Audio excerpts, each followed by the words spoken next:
Tidak semua anak buah Jokowi sehebat Erick Thohir. Ditulis oleh Nina Nur di siward.com. Halo, apa kabar? Bertemu lagi di channel Daily News bersama Suara Rahma. Mengapa Erick Thohir? Di antara anak buah Presiden Jokowi yang hebat-hebat seperti Sri Mulyani, Basuki Hadi Mulyono, Erick Thohir, dan sebagainya, Erick Thohir belum pernah menempati posisi yang sama sebagai menteri sebelumnya. Lalu sejauh ini, Erick Thohir sudah melaksanakan tugasnya dengan penilaian plus dari publik. Terbukti di beberapa survei, Erick Thohir dan Kementerian BUMN mendapatkan penilaian yang terbaik berdasarkan kinerjanya. Nah, di tulisan ini saya membandingkan Erick Thohir dengan beberapa anak buah Presiden Jokowi lain yang sama-sama baru menjabat posisi mereka sekarang. Pas ya, apple to apple. Sama dengan proses rekrutmen di perusahaan, ketika seseorang dengan kualifikasi yang bagus ditanya oleh bos apakah dia sanggup melaksanakan tugas dan pekerjaannya nanti, pasti jawabannya sanggup atau I'll do my best. Ya, jawabannya standar lah.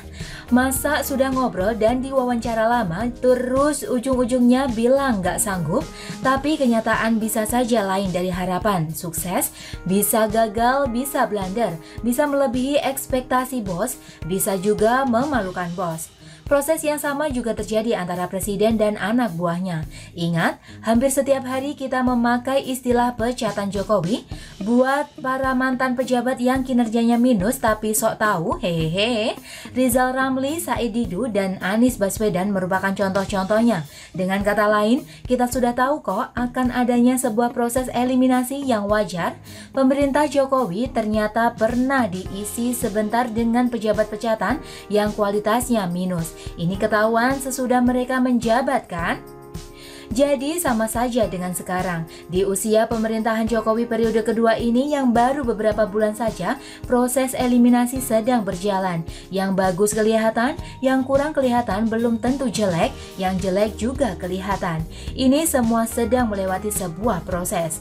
Semua anak Jokowi juga sedang melewati proses adaptasi, proses sinkronisasi, proses aktualisasi diri, hingga ke proses evaluasi dan eliminasi. Tidak semuanya pernah jadi pejabat negara, tidak semuanya pernah jadi menteri, dan tidak semuanya pernah jadi jubir.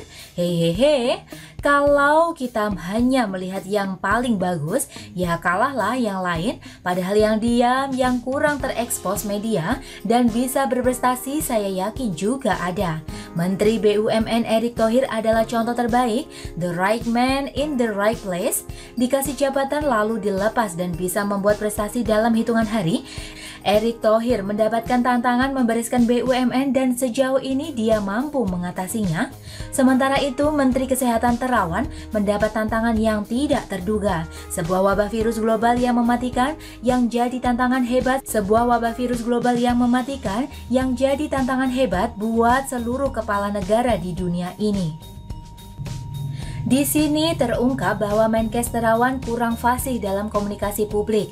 Terbukti di awal-awal wabah corona merebak, Menkes tidak hendak mengendalikan komunikasinya hingga akhirnya pemerintah mengangkat jubir khusus corona. Apakah itu berarti Menkes jelek kinerjanya sepenuhnya?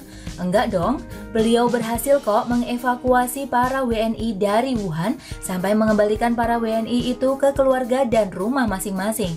Saya yakin masih banyak kontribusi Menkes kepada presiden di balik layar yang tidak terekspos media. Ada lagi menteri yang terlihat gagah di awal tapi belakangan ternyata tidak sebagus ekspektasi publik, membela ormas radikal dan menerima para teroris pulang. Ya, mungkin karena dia masih kagok jadi menteri, jadi pernyataannya nggak sinkron.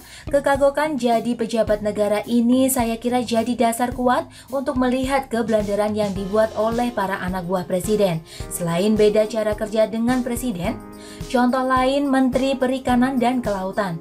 Dan yang terakhir yang baru saja terjadi adalah blunder jubir presiden sendiri.